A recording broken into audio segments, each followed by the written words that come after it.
each of the sets of speakers today for a Q&A. I'm really delighted to welcome you all here this morning. We have a truly stellar lineup of speakers ahead to talk about some of the programmes and initiatives out there that industry can engage with to have a meaningful impact on achieving gender balance in the STEM workforce. Female participation is a global issue, and the pandemic has led to further challenges in this area. I don't think there's many of us here today that need convincing about the value of a gender balanced talent base, but this is a STEM event, so why don't we look at some of the maths? A recent study by McKinsey showed that gender diverse companies are 15% more likely to outperform their peers financially.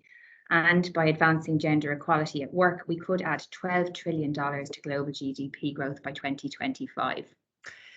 In Ireland, there are approximately 118,000 people currently working in jobs that utilise STEM skills, and the proportion of women employed in these roles is about 25%. According to the expert group on future skills needs, Ireland will have about 44,500 job openings for people with high-level ICT skills over the next 6 years. So Ireland is seeking to become Europe's STEM leader by 2026, and this morning IDA has launched its new Women in STEM Directory, which sets out details of the various programmes currently available across the Attract, Retain and Promote framework. We'll pop a link to the collateral in the chat box, and we'll distribute this as well after the session today. But the good news is that among these 70 programmes, there is a group, network or project to complement every business culture, starting at school level with initiatives like VEX Robotics, which is targeted at primary school kids who design, build and programme their own robot, to the Successful Steps programme by Engineers Ireland that gives transition year students a hands-on, fun and practical insight into engineering at third level and beyond. FIT is another great example with their Women Choose Tech initiative, and this was just set up to encourage greater female participation in tech apprenticeships. Many of us are also familiar with the leaky talent pipeline when it comes to women in STEM, and this underlines the importance of retention through a series of strategic efforts, many of which are already supported by our clients here today, such as the CWIT and 30% Club Mentoring Programme, and Digital SkillNet's Incredible Women Reboot programme, and both of which you're going to hear a little bit more about later on today.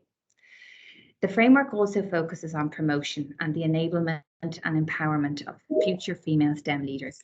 30% Club's thought mentoring, executive education scholarships, and board-ready initiatives, in addition to WITS's 30-year history of strategic networking and policy influencing, combine with the other 20 programmes to make this a highly effective enabler for the advancement of women in this space.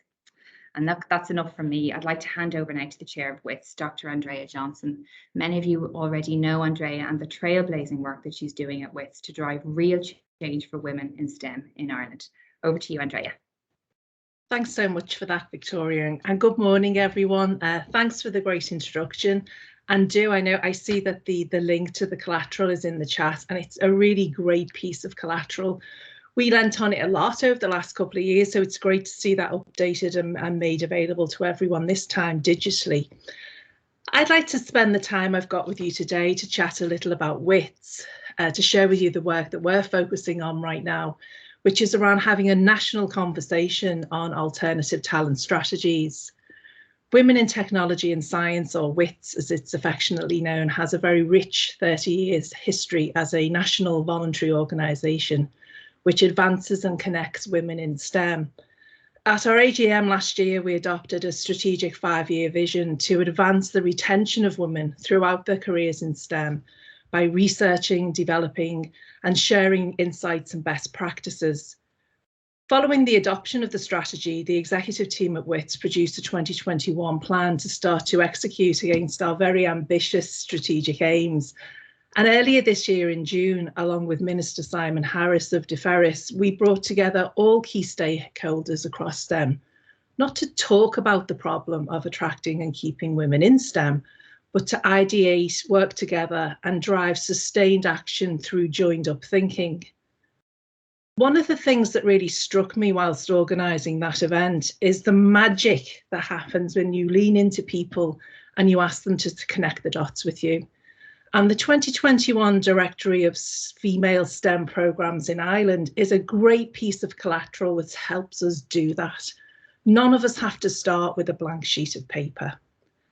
There's really some great stuff going on in this space. I often refer to these as pockets of pure fabulousness. And our role in WITS is to build partnerships, connect the dots by bringing people together, and to drive towards that gender equality across STEM. It's through that event that Victoria and I partnered to bring you this event, and this is the first in a series of webinars and workshops for IDA clients. So let me pause there a minute. Why are these conversations so important, and why now? I honestly believe we have a once-in-a-generation opportunity as we step towards our recovery after the pandemic, having seized these seismic shifts in how we work, to reimagine how we attract diverse talent into STEM and how we develop and nurture that talent. Today, our lens is gender within STEM, but this conversation has a wider diversity component and intersectionality, which I'm sure we'll touch off today. Attracting diverse talent is a challenge which we're all facing into today. Ireland's position as a scientific and technological advancement hub will rely on us to ensure that we can drive a diverse and skilled talent pool across STEM. I love Victoria's introduction with the data and some fun facts, and I always think it really helps to focus the conversation. So we are in this unprecedented transformation. So we know that automation will displace between 400 and 800 million jobs by 2030. That's according to McKinsey. And at least 375 million humans will actually switch job categories. I was really interested. I was looking at that data yesterday. That's a 2018 survey. I'd be really interested to see if those figures still hold, and they haven't actually got larger since we've moved on. I think the piece for me is around that 65% of the jobs we will hire that Generation Z candidates to do don't exist yet. And if you think about Gen Z, they were born in 1997 to 2012. So they're currently 6 to 24 years of age. So some of them are already in play in the labour market. So if you like, we're in this maelstrom of this highly competitive, sort of battle for talent. We have automation displacing humans into other roles. So there's a huge reskilling opportunity there. And the creation of new, not yet imagined roles to serve as technological transformation and innovation. So actually creating sustainable alternative talent strategies seems to be a really smart move. In fact, it looks like it's a real no-brainer. But what do they look like? What does good look like? How do you get started? How do you leverage what you may already have in place? And I'm acutely aware that many of you on this call have some award-winning, really great stuff in play. And these are the questions that we'd like to tease out with you over the coming weeks through introductions like this, and then a deep dive into some workshops. One of the programs that WITS is leading with Convene, which is a 17.5 million euro academic enterprise partnership led by TU Dublin, is the creation of a framework through which you could establish alternative talent strategies, which could actively support that fundamental shift from hiring for fit to skilling for potential. It's great. Key to this are robust, transparent and alternative access points. Now, this framework will be based on evidence and data that there are known key transitions from post-primary to boardroom to retirement, where a holistic framework could support entry into new career paths.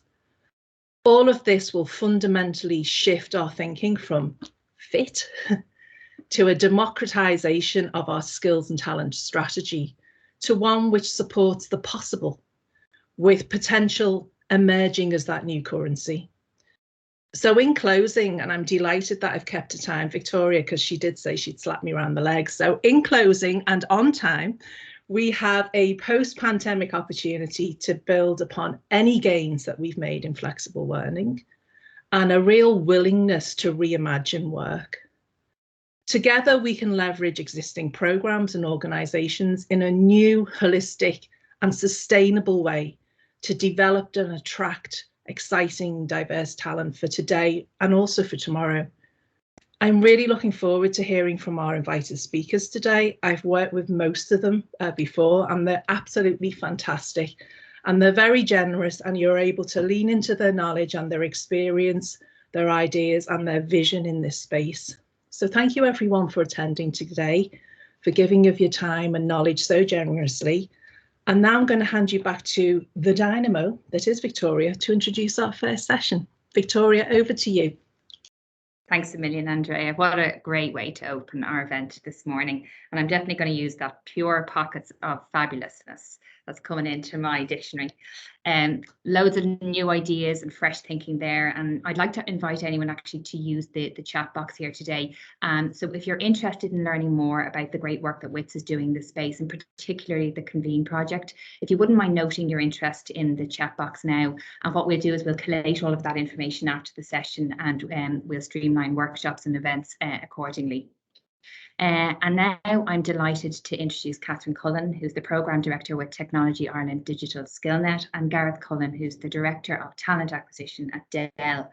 Catherine and Gareth are going to give us an overview of some of the successful programmes that SkillNet used to support a gender balanced and productive talent base, with a particular focus on the Women Reboot programme. So I'll hand over to you guys. Thank you very much. Thanks, Victoria.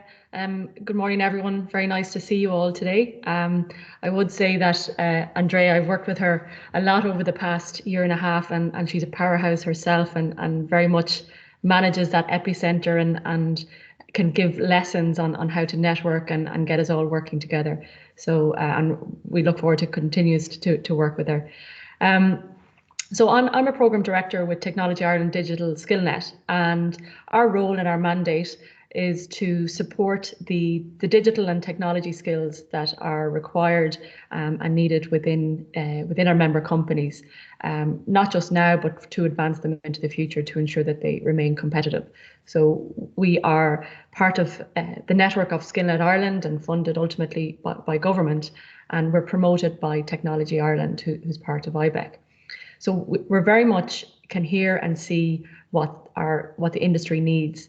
And clearly, the talent requirements of the tech industry is just paramount at the moment, and will continue to be that way.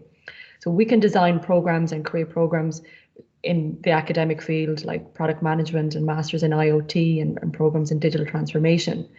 But we recognised, probably going back to 2015, 2016, that there was a requirement to introduce more diverse talent into the workplace in general, but particularly into the technology field. And that's when the Women Reboot programme was born. Women Reboot is at the moment, and we just launched our third programme of the year on Monday with 17 fabulously talented women on board. It's a full-time programme designed to attract women who have IT qualifications and experience back into the workplace. We have an extensive portfolio and database of candidates, and I must say it is growing by the day. For instance, in the information session that we ran to generate attraction for this programme, we had over 100 women sign up to a webinar. As I said, this programme is always important and it's always very attractive, but I've never seen 100 women on a webinar before for interest to return to the tech sector. So I think that's a huge positive, but it's also why are they looking to use Women Reboot in order for them to get back into the workplace. So Women Reboot is there to support and provide candidates to companies who are looking for supported frameworks to onboard diverse tech talent back into their organisations. But it's also there because women are looking to, I guess, circumnavigate the barriers to entry that they're feeling when they look to return to the workplace.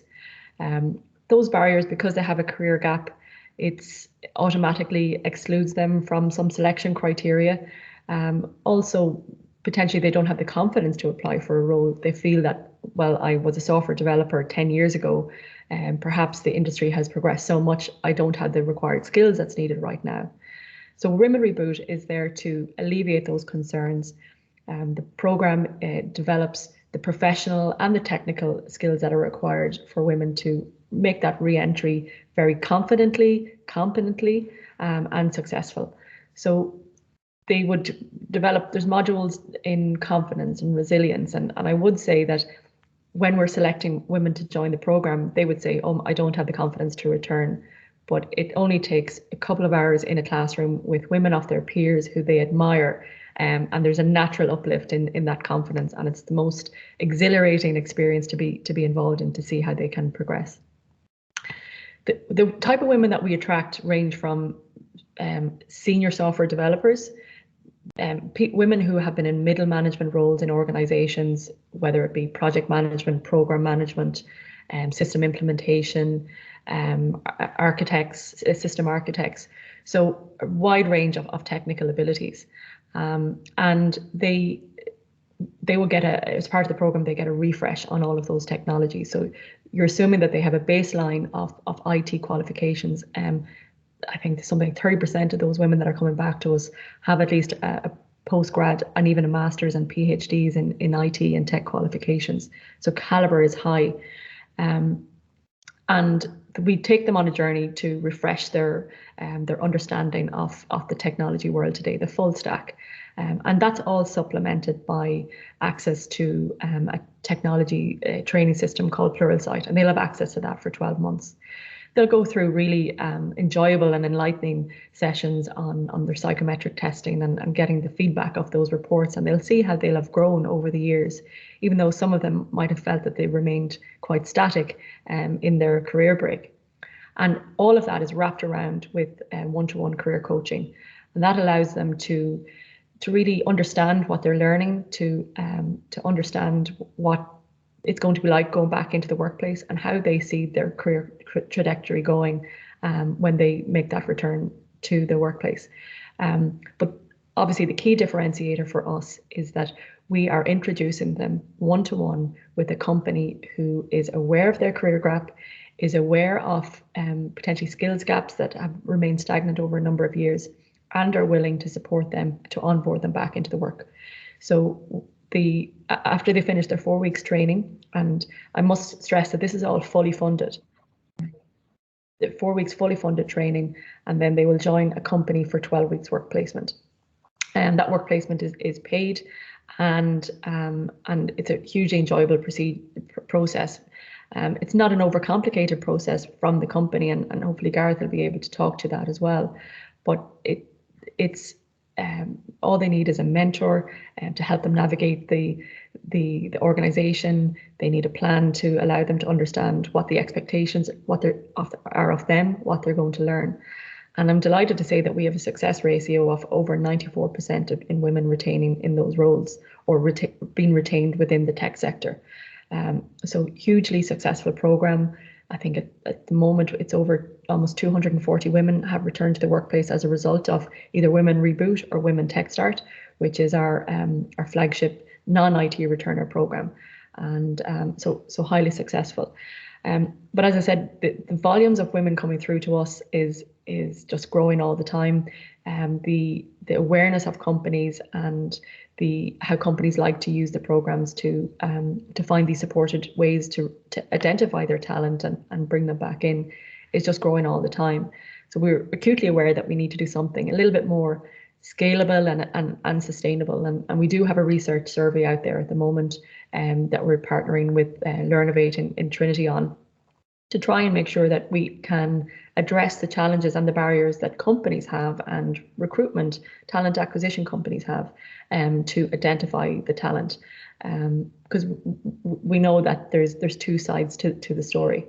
But ultimately where we want to get to is creating this Women in Technology platform that creates a sustainable place for new entrants to IT and existing entrants to IT, and also to retain women leadership in the tech sector, and to give them the tools and the resources and the forum that they need in order to find what they need to allow them to get back into the workplace.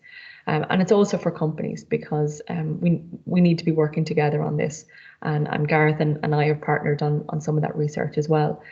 And I suppose that is a nice segue to the company side of things to see, you know, I think this year, Gareth, we've just recruited 20 people into a role that we did in July. That was probably one of our biggest programs. We've worked together for several years on Women Reboot and Women Tech Start and Kickstart.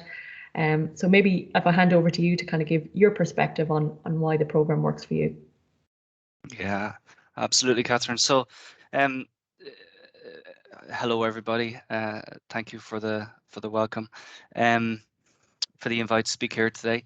Catherine, first thing I wanted to say is just a big thank you to you and the team, right, for supporting us in what has been a really fantastic solution for us.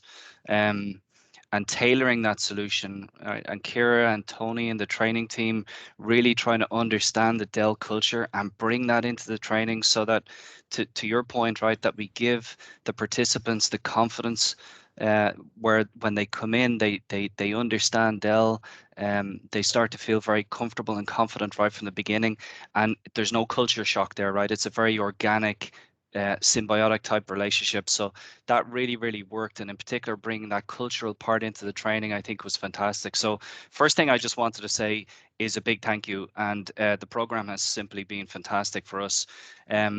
Folks, we as Catherine said, started our first class in July. We put that class of 20 into our technical support area. But really the vision is that we would run a class like this every quarter. So the big kind of vision piece here is that we would have a class of at least 20 returnees join Dell Ireland every quarter, which should give us between about 80 to 100 hours a year. So that really is the vision. As Catherine well knows, we're in the midst of planning our second class of 20 plus for October, November timeline. And surprise, Catherine, what you don't know is actually used straight off the shelf here is that actually I've secured a third class, right? So now we have demand for a second and a third class, right? So the demand keeps growing, which is absolutely fantastic. The business really see the value of this. From a Dell perspective, we have a huge focus on diversity and the importance of thought diversity in teams. And this gives us that, right? That's essentially what the program does for it. It opens doors and gives us less rigid, less traditional ways to think about talent. And it basically gives us a platform to enable people and give people the confidence to join the team. And to your point and Andrea's point, and Victoria mentioned it as well, right? When people are coming back into the workforce, that confidence is an issue, despite the fact in so many cases it really doesn't need to be, and it shouldn't be, but it is.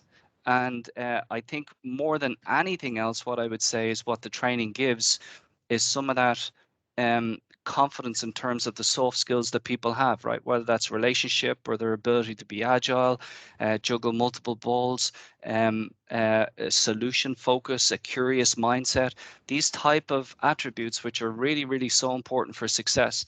And that's what I think not only the program opens the doors to people who have these attributes and these abilities, but also the training in terms of giving them the confidence in those attributes, and that they have the confidence to join the workforce, and they have confidence in what they already have. So that's really what the program, you know, does for us, and why we're so enthused by the program, and while we continue to be enthused by the program. And as you know, right, we're just building it from strength to strength. I think the other point to note here, maybe, and Victoria said it at the start, is if we look at it from an Ireland Inc. perspective, I think there's a fantastic opportunity on the table here, right? Because, you know, globally, companies are trying to do diversity better. And so, you know, programs like this, what it gives us the opportunity to do is to take advantage of those opportunities, and from an Ireland perspective, do it better than anywhere else, right? That should be the objective, is we do it better. And so if we can do it better, we attract more talent. If we get more talent, we attract more investment, and it becomes a very positive cycle. So again, from our perspective, what the program has done is really help in terms of giving us another tool to open doors to very valuable talent streams. I think the plan is that the program, as I said, will go from strength to strength. We continue to look forward to working with you and Kira and Tony and the team And I just look forward to where it goes, right? But for us, it's been absolutely fantastic. Great. And I suppose to any company that's on the call here today, regardless of your size, don't overthink it. Many companies come back to us year on year and they hire one or two staff members, and very often that works so well because they can slot into the culture of that organization, and they can really make an impact very, very quickly. And all the women need is transparency and communication, and an element of support that you're going to you understand their context, you understand their story, and you're going to help them get initially through the 3 months work placement, and then the world's everybody's oyster after that.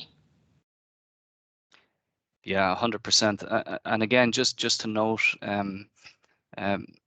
just in terms of the programs and how Dell approached the program, we hired right from the beginning, right? I think we had a 2-week period where we just had to get some system stuff figured out and whatever.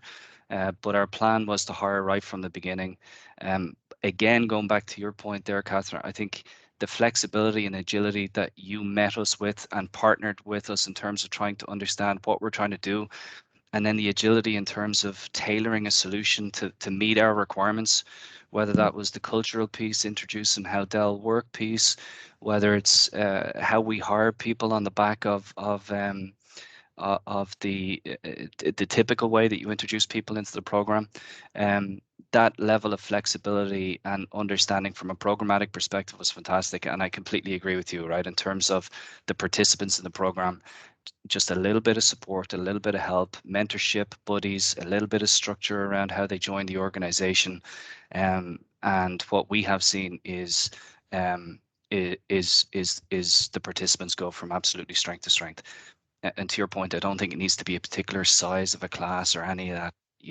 I think it really is about the individuals and what they come with. Yeah. So I know that we have information on the program. It will be included in the pack that goes out after the call.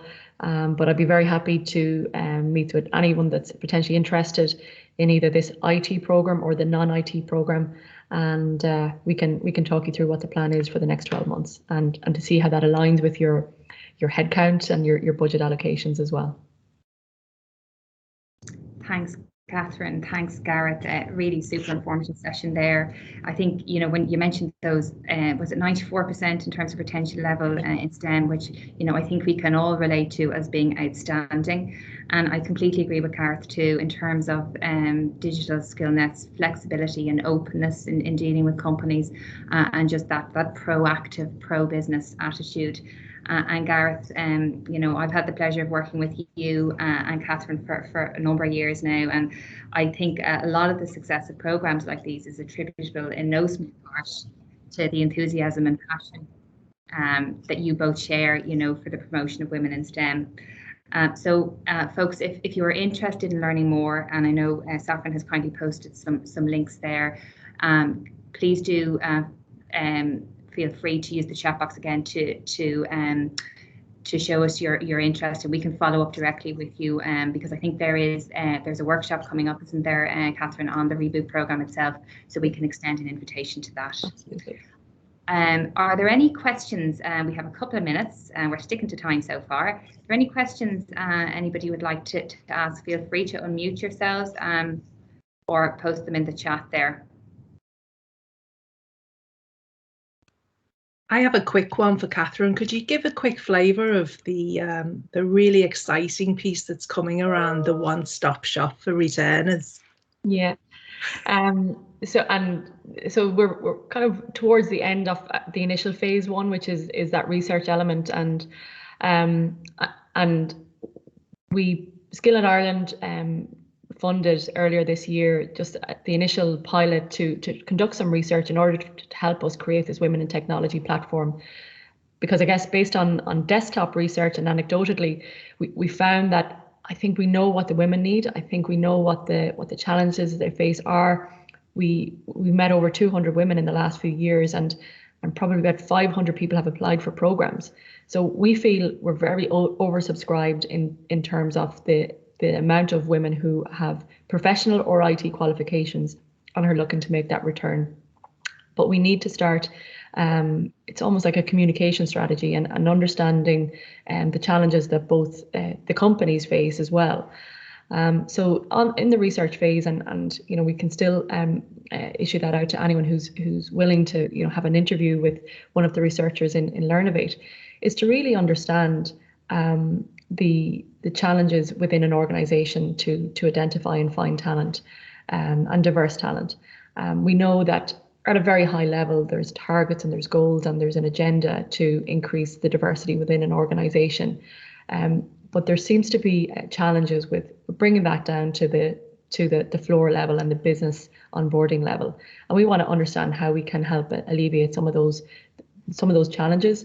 Is it that the create more awareness, you know, the feeling that the pressure that a business manager might find to onboard a women returner who's been out for 5 or 10 years, that it just adds to the workload, and rather than there seems to be the language that's used, and I was a hiring manager myself, is I need someone to hit the ground running, and there's a perception that the women returner can't hit the ground running or as fast as what the business requires. So we want to, you know, alleviate those concerns, do the on-ramp training to ensure that those women are going to make an impact as soon as they hit the ground, and but to understand what the roles are for the future that the organization needs, so that we can create a melting pot and a training academy for women, so that they're ready when the company's ready, and that they're constantly being tested and having their skills reviewed and refined within a training campus for women returners. So we're in the research phase of that. That will conclude hopefully by the end of the month, and we get a report out on that. And I'd expect, and I can't preempt it, but it will tell us, it gives a lot more insight into the challenges faced by companies and what we need to address, but also further demands and opportunities that the women are finding. So for example, that information session we had on or 3 weeks ago now, over 100 women subscribed for that. Typically we would see 40 to 50 women on a call like that. And I asked the question, why are you here? You know, it's impressive, but why now? And the feedback is coming that, well, COVID and the flexibility in remote working has ensured that there's a better balance between the childcare routine at home, you know, that you can work from, the commute is gone, or it's not as going to be as challenging. And even if you do need to be in the office 2 to 3 days a week, it's manageable now at home. So there's a whole cultural change in all of that. But also, I think women returns is a cyclical thing. It's, you know, in the last 4 or 5 years, a lot of women kind of press pause. They had their children and their families and everything settled. So now's the right time for them return. But we've also seen a huge increase in the number of women from India and Asia that are now eligible to work in Ireland. And that has created a massive injection in the amount of tech talent that's available. So it's for all of those reasons we feel responsible to create something that's a lot more sustainable, to create a central hub for companies to access talent, and also for women to find out how do I get back into the workplace, and to create more of a constant stream on that. So that's kind of where we're working to, and we'd hope to have something and have that initial draft of report to be able to publish by the end of this year, and obviously to have a mainframe and that portfolio and database ready to roll out early next year. Great, thanks, Catherine.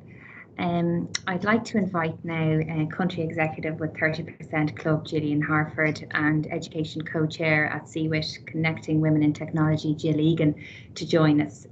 Both Gillian and Jill are going to share some more context to their networks and the incredibly valuable programmes that they operate, which are having meaningful impact on females throughout critical stages, from early school to late career. So thank you, Gillian and Jill.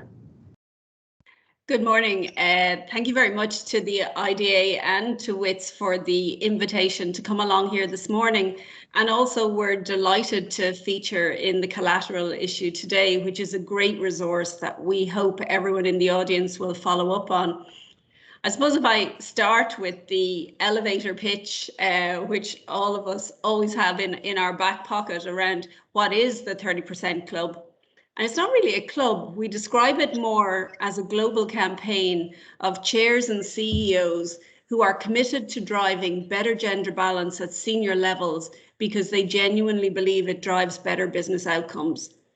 At this point, more than 1,200 chairs or CEOs of the world's largest organizations are counted as our supporters across 18 countries. Originally, our focus was very much on board membership, but based on an example that we decided to set in Ireland, our global message now focuses not just on boards, but on C-suite as well, because we see that as really important in terms of decision making. And our vision is a minimum of 30% representation. And our vision is of all women, to come back to Andrea's point that she made at the beginning in terms of intersectionality. When we talk about all women, we talk about a majority group, not a minority group, and that's where our focus will always continue to be. I do like to talk about what makes us different. I have been in as a diversity person and a HR executive for a long time, and I do like to talk about the fact that what makes us different is that we are primarily a business-led group with a very strong commercial focus. We don't talk about diversity as a good thing to do or the right thing to do. We talk about diversity as the only thing to do if you want to build a profitable, a successful, and a sustainable business with great outcomes for all your stakeholders. So everything we look at has a business edge. All our supporters have to come from the most senior levels within the organization. And for lots of reasons, that means primarily 80% of our supporters are male.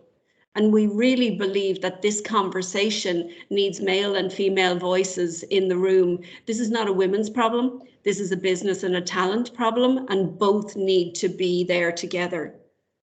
And we also have a strong belief around making progress through companies being accountable and taking action themselves, particularly in terms of voluntary targets and commitments. So, for example, in 2017, when the 30% Club started in Ireland, the gender balance on the boards of the ISAC 20 was at 12%, which was a pretty dismal figure.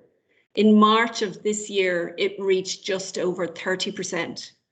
And that was based on a combination of action by groups like the 30% Club, government support through Balance for Better Business, but it was mainly about those companies, most of which who are members of the 30% Club, saying we want to make change ourselves for our own good and for our own benefit.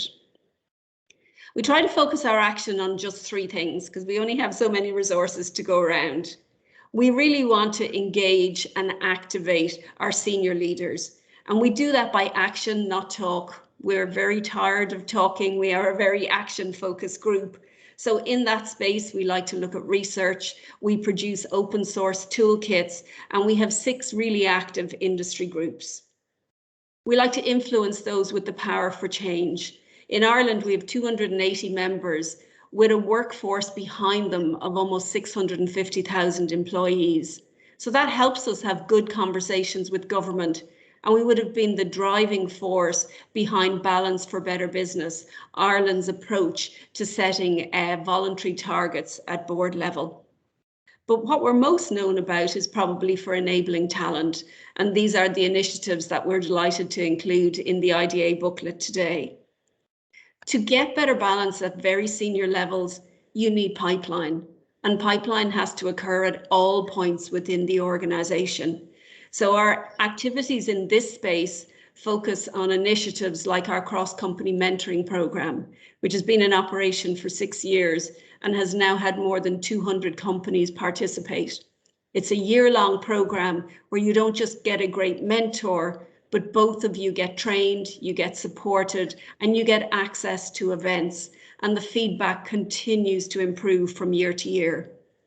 We have 30 executive education scholarships that are offered and donated to us by Ireland's largest universities, because we see executive education as critical to women moving into senior roles, and often an area that they don't put themselves forward or put themselves first. We run a Board Ready programme with Deloitte every year, and we introduce 30 incredible female executives to the idea that they could and should be today's board members. And we continue to look at talent in a different way. Our focus is not about fixing women. Our focus is about building a talent pool by taking away barriers to equal progression. And we love an opportunity for change. And yes, the pandemic has given so many challenges, but we like to talk about the opportunities that it has brought, particularly in the tech sector.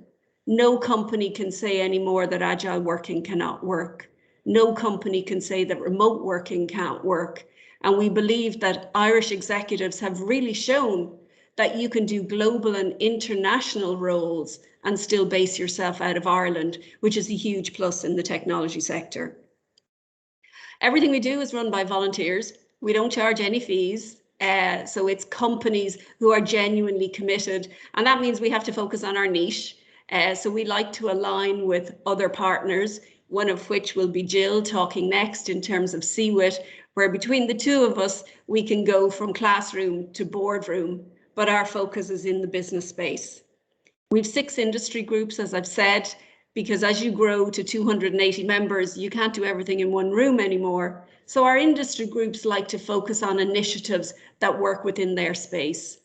For a long time, we didn't set up a tech group because we actually felt that tech was really well served by so many great groups like CWIT or WITS, but we have found a niche in terms of focusing on very senior women in tech. So that's where we go to next.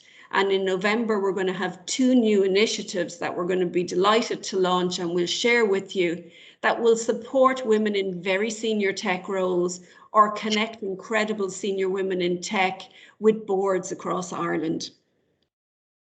I love the opportunity to talk about what we do, love the opportunity to be here today, but everything we do is done by companies signing up. So if you'd like to get in touch, we're always welcome to new members, and we are really proud of the fact that across the 18 chapters across the world, Ireland has the highest representation of tech supporters within our base, and we would love to keep that going. Follow up, I have the connection there. We'd love to chat to you. And now I am exactly on time, as Andrea insists. So I'm going to hand back and let Jill take over. So thanks very much. Thank you so much, Gillian. It was really inspiring. Those numbers are fantastic improvements over the years.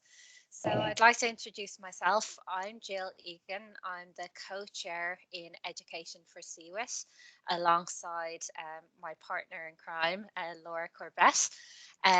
You'll see, I'll talk a little bit about what CWIT is and what we do, and our partnerships, such as the 30% Club. And then I'll move into where I'm most comfortable, which is education. And hopefully you'll see how passionate I am about it. I had thought I was going to be a primary school teacher all my life. And then the crash of 2008 hit, so it didn't really go that way, but still passionate as ever. And my mum and my sister are both primary school teachers, so it lives on through them. So just to give you a bit of an overview of what CWIT is, CWIT, as Victoria said earlier, stands for Connecting Women in Technology. It was set up in 2011 by 3 companies, one of which is Accenture, which I'm from, and the other 2 companies are Microsoft and Dell. So the aim for CWIT is basically to is basically to it's centered around STEM and women in their careers. If we could go back to the last slide, sorry. Sorry, Victoria. Thank you. And what we do is we're centered around the kind of the pillars you'll mainly see us kind of promote are education and early careers. So education would be more focused at secondary school and primary school to try and encourage, you know, people to like the younger members to experiment with STEM, see if they like it, kind of take some STEM subjects later on. And then the likes of early careers would have this tech starter and would be focused at like college level, and to kind of promote that within. We have pillars within CWIT, and there's a few pillars that are kind of behind the scenes that are kind of more enablers. So they would be strategy, integration, and membership. And then the pillars at the forefront would be the likes of education, which sits under the attract pillar. But we are going to be moving into retain later on. I'll explain about that later. And then there's the likes of retain and promote, the pillar. These two initiatives sit under there. It's basically early careers, and then communications would sit across all pillars. You'd also have the likes of partnerships and promotions throughout them, and events and networking as well. So some of our partnerships include 30% Club and the likes of Teen Turn. I'm kind of sticking to the education ones here because they're the ones I know the best. And I'll kind of explain a little bit more about what we do and how we're structured within the education pillar now. And if we move on to the next slide. And one thing to note as well, before I forget, like Gillian was saying, it's about the business. It's not just about women. It's about the entire business. It's similar in the likes of CWIT. We're not a network of only women. We include men in this because in order for women to get heard, get seen and heard, men need to understand and be involved as well. So we're trying to kind of make sure it's as diverse as possible within our network. So that's another good point. Thanks for that, Gillian. So our initiatives are kind of spelt out here. We have 3 initiatives. Currently, our main initiatives are Digital Futures, Teen Turn, and Stint.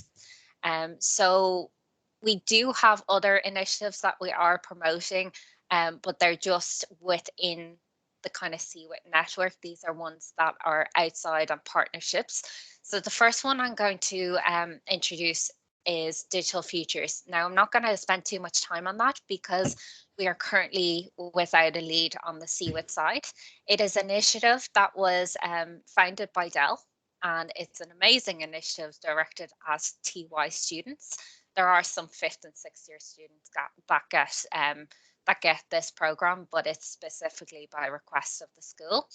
And basically, people out of each of the companies, whoever wants to volunteer for it, can get trained up to present this presentation to the students. And it's basically to change their mindset about STEM and STEM careers. So a lot of people, when they first go in to the presentation, a lot of the students, there would be maybe 1 or 2 that would say, okay, I'm interested in it. And then by the end of it, the majority of people would have their hand up because they don't realize the ins and the outs of a STEM career. And they don't realize we use technology every day. Social media is technology and so on. So it's changing the mindset at that kind of young age. So the 2 main ones I'm going to focus on today is Teen Turn and STEM Teacher Internship. So I'm going to begin with Teen Turn, and Teen Turn is very dear to my heart because I started off in CWIT as the Teen Turn lead for Accenture, and then I moved into the Teen Turn lead, which Ashley from Microsoft now delivers that. I'm still very much a part of it. It's still very dear to my heart, but yeah. So basically, we partner with Teen Turn to help them provide volunteers and mentors for their after school programs, their summer initiatives as well. So one of these after school programs is currently ongoing right now. It began in September. It's called Project Squad. And it's a 12-week initiative, and it's basically to help mentor the students and the girls into it's girls only, and it's targeted at DEIS schools, disadvantaged communities and that sort of thing. Anyone with promise, from around kind of, they go from 12 to 18, but the majority would be around second, third year. They don't tend to have fourth year in a lot of these schools. So yeah, it's kind of, they're to present a science fair type project that can either go towards SciFest or can go towards BT Young Scientists. Now they can't do both, so it depends what they get into. If they make it into BT Young Scientists, they presented that. If they don't, they're automatically accepted into SciFest. They cannot present in both. It's to give everyone a fair chance. And then there's amazing initiatives that come out of this, one of which I saw a couple of years ago and actually won a BT Young Scientist Award last year, and it's around fibromyalgia. The girls actually designed this prototype that helps diagnose fibromyalgia, and I was blown away by the standard. It's incredible. So that's one of the after school programs. And then the other one that happens throughout January into kind of April, May time is the Technovation Challenge. So you may have heard about the Technovation Challenge.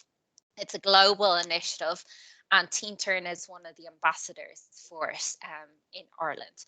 So basically, it's a 12-week program. They learn how to kind of design an app, and they kind of build an app, a business plan, and they present it at the end. And we kind of need more specific mentors and volunteers for that, with some design thinking skills as well. But the amazing outcome was that there's a 13-year-old called Zanvi, and she's from Cork, and she actually won the technology prize for it, which is unbelievable. She's incredible. Her app was stellar, and it's an occupational, it's pediatric app, and it's directed at basically it's time. It's kind of helps them with like costly appointments and stuff like that. It's so they can get the help they need for cheaper, which is really amazing. So there are just a few initiatives that Teen Turn do. We're actively involved with other things to do with them as well. But I know we're running out of time, so I'm going to move on to STEM Teacher Internship. So STEM Teacher Internship is one that we partner with 30% Club on. So it was a DCU 30% Club and Accenture initiative back in 2016. It was a pilot program. Basically, it was to help pre-service teachers understand, kind of what it's like in the day-to-day of a STEM environment. And it has grown hugely. In 2017, CWIT came on board. And from those 5 places back in 2016 up until 2021, we have reached over 115 students. And then we've gone on to 66 of those were actually from CWIT companies that hosted. So one of our examples is Sean Smith, and Sean Smith was in Xilinx in 2020, and he had a great time. He was an engineer in Xilinx. So he explained about his time, which it's posted in the chat so you can view it more. But basically, he was saying how much it altered his perception of being an engineer. He just thought engineering was programming, and that was it. He didn't realize, it was collaboration, critical thinking, everything like that was involved too. And that how much of an impact he could make in the classroom, not just right away, but the impact will be seen over 10, 20 years. And the fact that one teacher can impact up to 40,000 students in their lifetime, there's a slight difference between primary and secondary school, is amazing. And yeah, so hopefully you can kind of get more of a feel for how Sean got on in Xilinx. But since then, we've gotten more of our interns involved in CWIT and Teen Turn, and it has really changed their perception on teaching and how they can use their skills throughout their careers. So yeah. I know I'm slightly over time, but I really appreciate your time. And if you want to find out more, you can email me. And I'll hand back over to Victoria.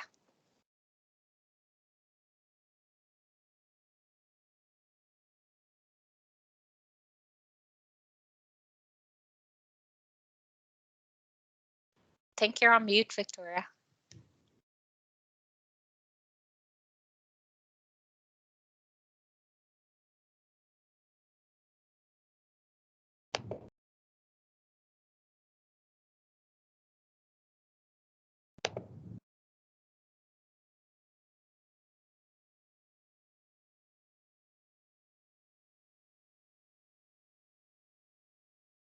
Is that working now?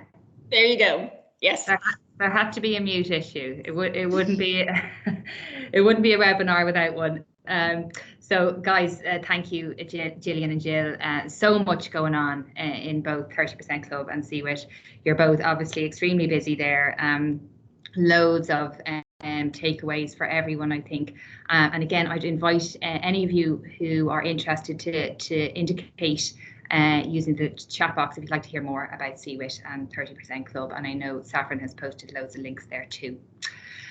And now finally, I would like to ask Peter Davitt, CEO with Fast Track to IT, and Susan McGarry, who leads out the women engineers in Engineers Ireland, to present. Both FIT and Engineers Ireland are responsible for the introduction and implementation of some really important programmes designed to increase STEM uptake among women. So over to you, folks. Thank you. So, good morning, everybody. Can you hear me? We can, Peter. Yeah. Morning, everybody. First of all, a great event this morning. Congratulations to the IDA and WIT. And that resource, that directory, is a great resource altogether that should help us all in this mission collaborate more effectively together. So congratulations to everybody. Delighted to be on the call. Delighted to be a minority contributor to a conversation on technology, which is rare. I think it's the first I've ever been in such a situation. And I just want to share very briefly what we are trying to deliver. So I'm going to just go onto my screen here. Oh, hold on now. Sorry, I have to do a little thing here first of all because I have a video. Now,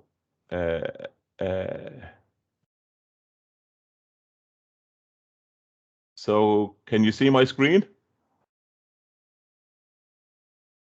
Yeah. Can you see the screen? I think it's coming up, Peter. It hasn't loaded yet. Is it there now? It is, yeah. Great. So, so I say delighted to contribute to the conversation this morning. Who am I? CEO of FIT. What's FIT? Fast Track to IT, registered charity, not-for-profit, industry-led initiative that's really been promoting diversity and inclusion in all its guises across the tech sector for the last 21 years. In total, we would have supported 20,000 learners, of which over 18,000 have acquired jobs in the tech-related sectors. More recently, FIT became the coordinating provider for tech apprenticeships in Ireland at level 6. And that's quite a unique situation. I don't know if people are aware, but prior to 2018, we only had traditional apprenticeships in Ireland, like your plasterer, your plumber. I was a bricklayer, mechanics, etc. in a past life. So we had our traditional trades, and then in 2018, I suppose we followed the lead of many others that have been doing it for countless years, and we adopted the whole philosophy of developing and introducing modern apprenticeships. And within that, FIT is to provide for modern apprenticeships, or tech apprenticeships, if you like, at level 6. And I suppose within that, we are keen to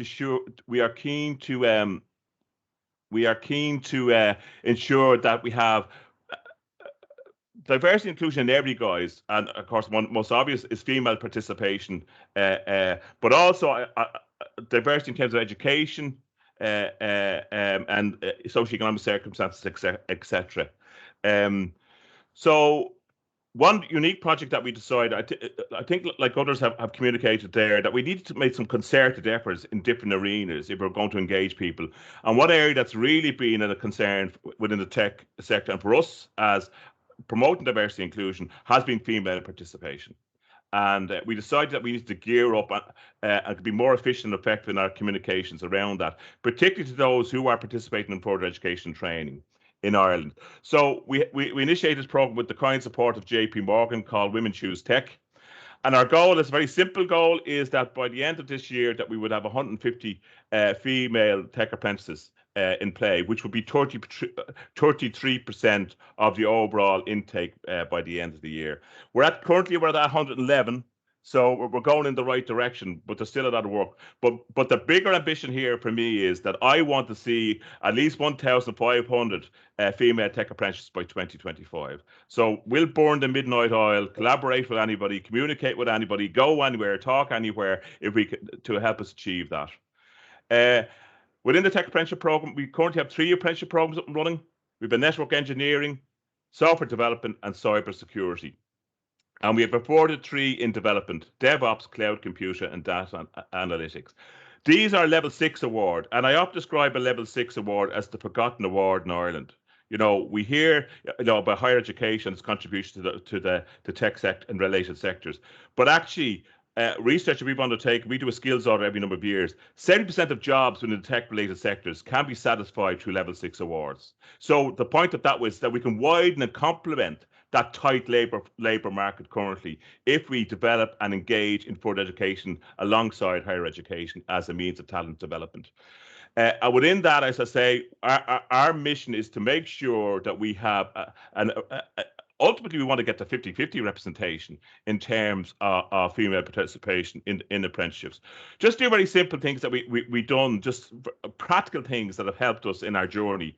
One thing was we set up what we call IFITs, which are female-only tech apprenticeships.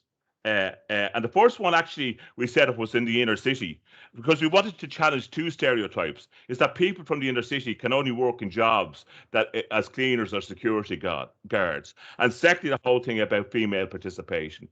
And we set up our course in the Liberties. Had huge take up by employers, and the feedback in terms of the talent that was acquired has been phenomenal. And interestingly, one of the individuals on the program was once a cleaner in Accenture in Canal Dock, and now is a qualified professional within Accenture. That's what can be achieved when we harness our energies and collaborate and get the message out there.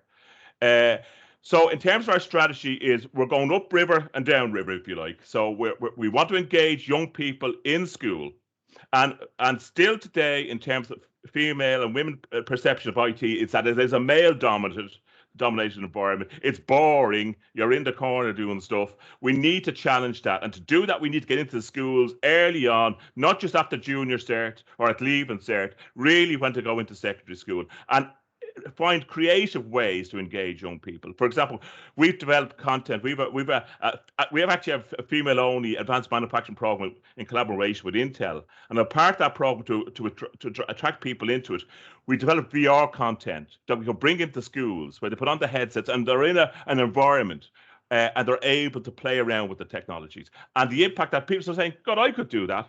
Jesus, is that what that is? I didn't know what that is. And we need to be more effective in our communications. So we want to reach into schools. We want leaving cert students, when they look at our CIO for next year on, which will have apprenticeships on it from next year on, to see which is the best route for them.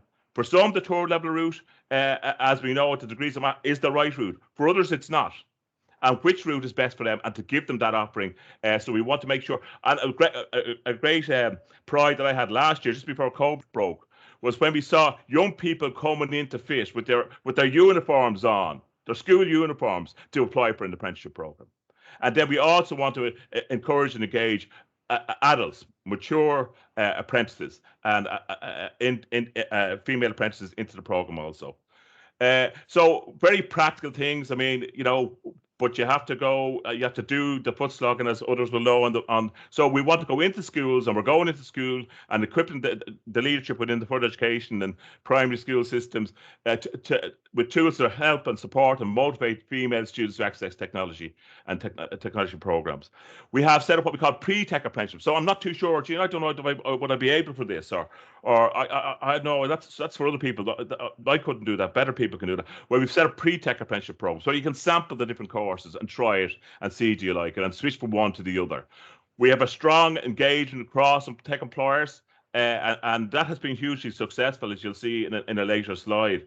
Target marketing campaign. And one thing that struck me from looking at the directory, we should find ways to coordinate our marketing campaigns and get synergies between, because we all do our own little silos and they have limited impact. But imagine if we pulled that all together and, I don't know, had a billboard across the country, we all put money into it for a period of time. Could that have huge impact? And then just having then continued support to those who do go onto the program, mentoring supports, welfare supports, and to support the female, the women, along with the men, get through the program successfully. As I say, you know, this is a new concept in Ireland. Tech apprenticeships are only here since 2018, but we already have over 250 employers engaged, and we have 450 apprentices in play.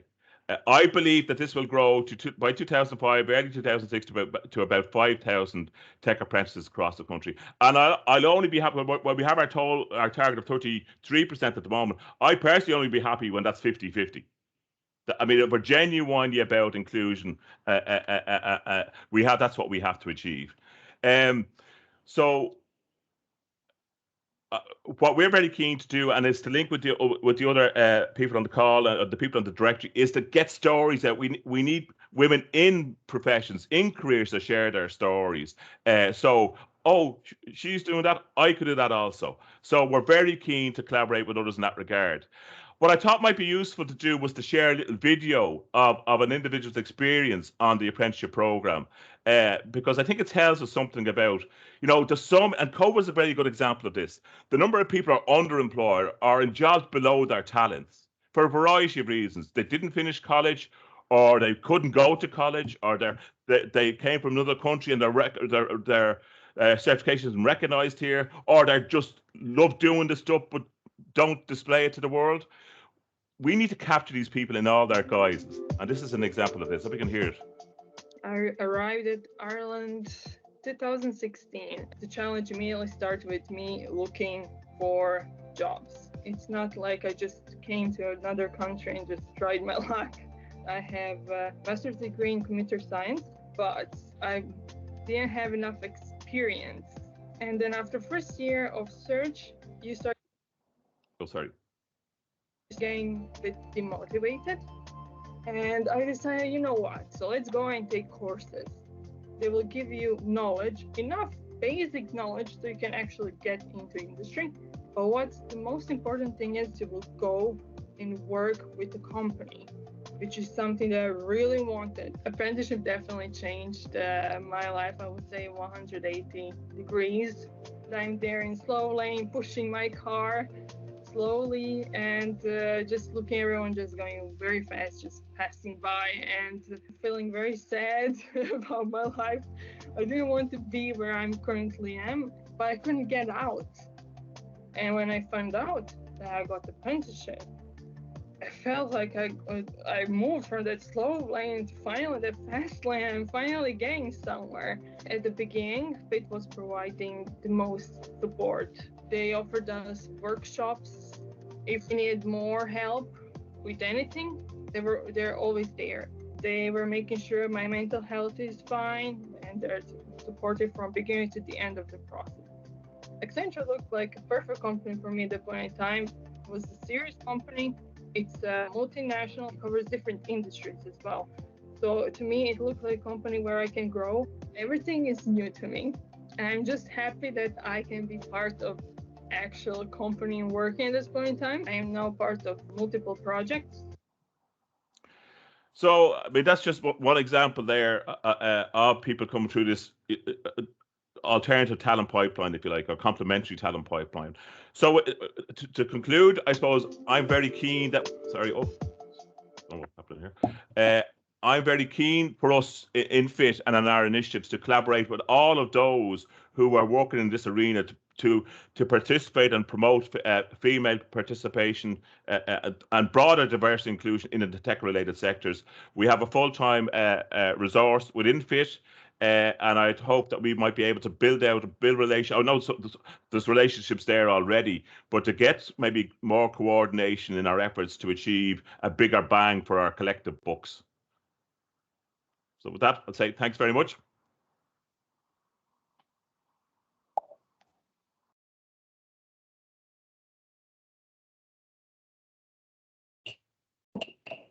Thanks, Peter. And do we have Susan on the line there? Yeah, and thanks for that, Peter. That was a fantastic presentation. I had no idea there was apprenticeships now available in the IT space. And one of my points that I was going to mention today is that a recent statistic I have is there's only 5% of apprentices, so at traditional apprenticeships, where 5% of the graduating population were female. So it's insanely low, the uptake in apprenticeships by women. By way of introduction, my name is Susan McGarry. I am here to represent the Women in Engineering group of Engineers Ireland. This is not my job. My real job is Managing Director of Ecosem Ireland. We're a low carbon solutions provider for the cement industry, so building materials. And I'm a chartered civil engineer by trade. So I've been involved in Engineers Ireland since I graduated. But if you think the engineering sector in general is bad for diversity, you should try the concrete and cement sector because it's pretty much non-existent. So I noticed the further along I went in my career and the more kind of senior level positions that I took, the less and less women I dealt with. And at this point in time, I mostly exclusively just deal with men because the pipeline isn't there, bringing the senior management through in terms of diverse kind of candidates. So that's why I'm involved in Engineers Ireland, and that's why I got involved with the Women Engineering Group. So a little bit about Engineers Ireland. We've been on the go since 1835. We are one of the oldest professional bodies. We represent just under about 26,000 members. And the most recent statistic I have is that we have about 12% female participation, which is quite low still. So we're continuously working on improving that. So Engineers Ireland do a host of different things. It's not just representing engineers in the construction sector. I think oftentimes that can be the general perception of Engineers Ireland. We represent so many different divisions: electronic, energy, biomedical, every kind of different engineering discipline that you can graduate from. There is a division to represent that within Engineers Ireland. So my first call to action for the IDA clients here today would be to participate with and engage with Engineers Ireland, and get your staff actually engaged, become members. It can be a really nice employee benefit to actually pay for the Engineers Ireland membership for your staff. There's a chartership path, so to get a professional title, to become the chartered, to get the chartered engineer title, and then to go on to fellow. So it can be a really nice thing to support, especially early entrant graduates in your organisation, to support them on that path. And the company itself can also attain the accredited organisation title as well. So that just shows that you are putting in place these graduate programmes and this training and development for your staff. So that's Engineers Ireland as the main body. We all saw that women in engineering was a key feature, because as much as we're doing engagement with schools and there's so many people, like the people that are on the call, there's so many different organisations available to support, we're not seeing that come through in terms of the graduates. And Ireland currently ranks about 34th of 36 of OECD countries for gender balance among engineering graduates. So we're pretty low down. So everyone's doing a lot of great work. It's not making enough of an impact in the actual pipeline. So that's why Engineers Ireland decided to set up the Diversity and Inclusion Society and make a subgroup that was solely focused on women in engineering. So that's where the Women in Engineering group came in. We sit there underneath Diversity and Inclusion. So we kicked off in January 2021. And as much as Catherine from SkillNet said that she'd never been in a call with that many females wanting to get into tech and engineering, I've never been in a meeting with so many female engineers as I was on that kickoff call for the Women Engineering Group. It was just astounding. It was so nice to see other senior managers, graduates, mid-level, just a huge cohort of women that wanted to kind of support and get involved and improve the industry. So we kicked off in January. We've have our mission basically is to support women pre and post graduation from all aspects of engineering. We've got 4 key objectives. The first one will be our events, publications, anything like that. The second one will be women returning to work. So if they've taken an extended career break or they've left the engineering profession completely.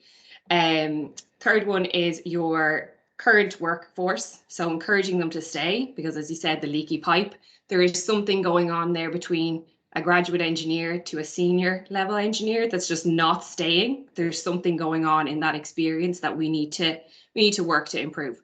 And then the fourth one would be kind of your getting the younger generation to take on engineering courses and encourage them into the profession. So we've had very successful events so far. We've done a Breaking Down Barriers event for Women's Day.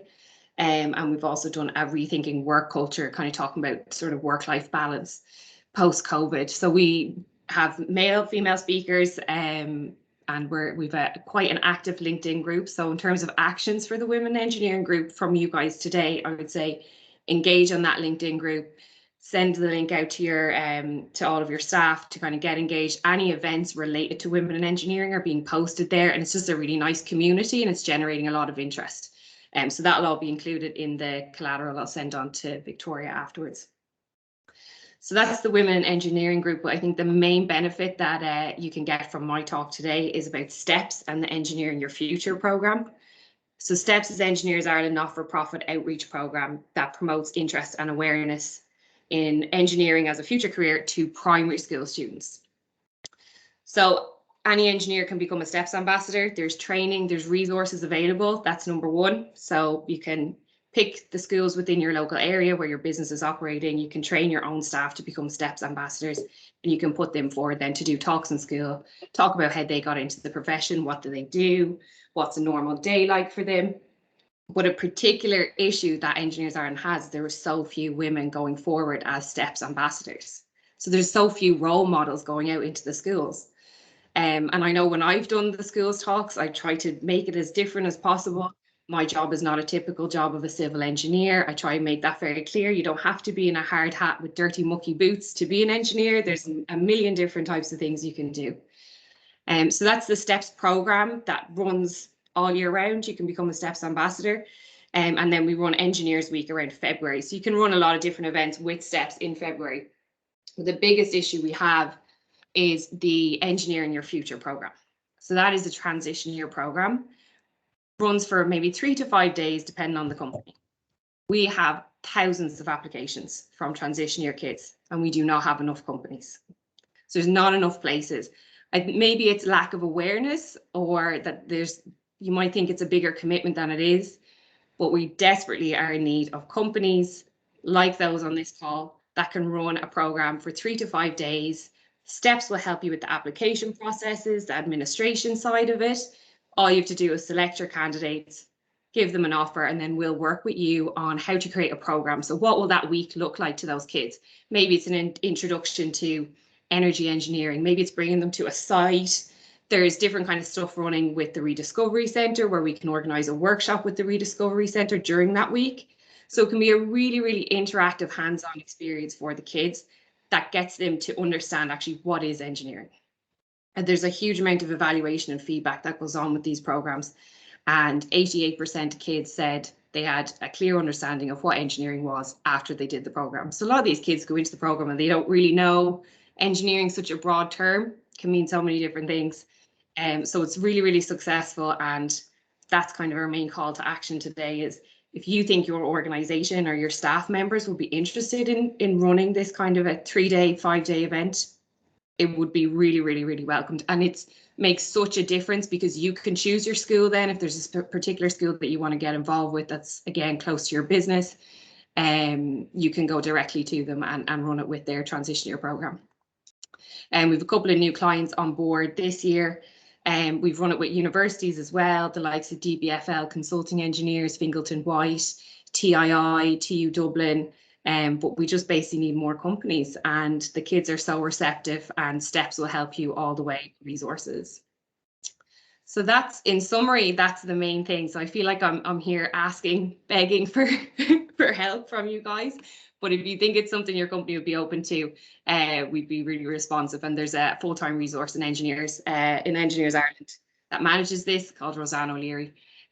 So she'd be happy to take your queries. So my 3 actions that I'll leave you with is engage with Engineers Ireland, encourage your own employees to step forward as role models, participate and collaborate with the Women in Engineering group. If there's anything that you'd like the Women in Engineering group to do with your organisation, we're very open to running events directly and collaborating with companies. participate in that LinkedIn page. We run about 4 events per year, so there's another 2 to come this year. And if you can possibly become an Engineering Your Future program operator, that would be great. Thank you. Thanks, Susan. Loads to consider there. Thank you both so much for such a comprehensive overview of the broad breadth of incredible programmes available both through FIT and Engineers Ireland. Peter, it was great to hear about the ambitious targets there for attracting more women into the STEM apprenticeship field. And Susan, congratulations on the launch of Women in Engineering this year. I'd encourage you all here to consider getting involved with the Engineering Your Future programme that Susan was speaking about, and also to explore the accreditations for your staff. As Susan said, we'll follow up with more information after this. And again, any specific ask or any particular interest, do use the chat box, please. I'm delighted now to pass you over to my colleague Shane Nolan, who will wrap up today's session and close out. Thank you. Thanks, Victoria, and hi everybody. I think I know a lot of folks on the call, but for anybody who doesn't know me, I head up the tech team at IDA. So thought it was a really great session today, and a lot of folks to thank for the session. So first, really want to say a big thank you to all our speakers today. So Catherine Cullen from ICT SkillNets and Women Reboot, Gareth Cullen from Dell, Gillian Harford from the 30% Club, Jill Egan from CWIT, Peter David from FIT, and Susan McGarry from Women in Engineering. I think everybody will agree all of the speakers showed us the art of the possible. And showed us how practical each of the initiatives that they're part of, how practical they are, and what the impact of these initiatives are making. I think also struck as well by, you know, the comments that Catherine, Jill and Susan made about the demand for candidates, be it from school kids looking to get into STEM or women looking to return to careers in STEM.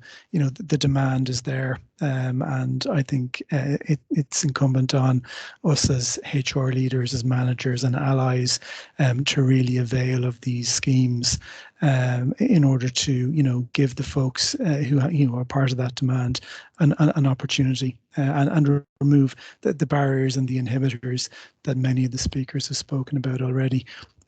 Want to thank everybody on the call today. I think safe to say this is one of the highest attendances we've had on a webinar, and we've done quite a lot of them, as you'd expect, during lockdown, but I think it just goes to show the level of interest and the importance and the value that everybody sees in a diverse skill set in STEM. Want to give a shout out to Andrea, Victoria and Saffron for making the session today happen. You know, huge energy, not from our speakers, but from Andrea, Saffron and Victoria as well in driving this initiative. Also struck, you know, as the speakers went through their own initiatives, how much volunteer work is involved in driving the agenda of diversity in STEM as well. And, you know, a lot of the achievements to date would not happen without people's personal commitment over and above the day job. Again, want to give a shout out to Victoria and Saffron for the work that they've done on curating the directory of initiatives. I think we're north of 100 separate initiatives to both entice and retain diverse talent within STEM. Now you might think 100 is a lot, and surely there's overlap in there. I think, as Victoria said earlier, every single one of those initiatives is very much personalized and geared towards specific sectors, specific scenarios and specific locations. So the beauty of having so many support initiatives is they're all accessible locally, which, you know, as we you know, give prospective investors visibility of this is one of the things that I think they most admire, that these aren't initiatives that are only available in big cities. I think, as I said, everybody on the call today understands the importance and the benefit of driving gender talent, diverse talent in STEM, but I was struck by what Andrea said, and I think this was echoed by a number of the speakers. We have a unique opportunity to accelerate better gender diversity in STEM by virtue of the fact that the reset button has been pressed on our approach to work and work culture. So again, it's incumbent on all of us today who are either HR leaders, business leaders, or allies for diversity in STEM, that we push colleagues and decision makers to partake in these initiatives, because certainly over the next 18 months, before we slip back into old bad habits from a working practice perspective, we have a real opportunity to make a greater impact and build on the great work that's already been done. So all that's left to say again is thanks everybody who attended and contributed today. Great conversation going on in the chat bar, and great support in the chat bar as well, which is really great to see. If anybody has any questions on the initiatives, any of IDA clients on the call in particular, please feel free to reach out to your IDA client manager, or indeed Victoria and the team, and we'd be happy to broker introductions to the initiative leaders. So thanks again, everybody. Great to see the energy, great to see the commitment, great to see the support, and great to see everybody keeping well. So keep safe and well, and look forward to the next event.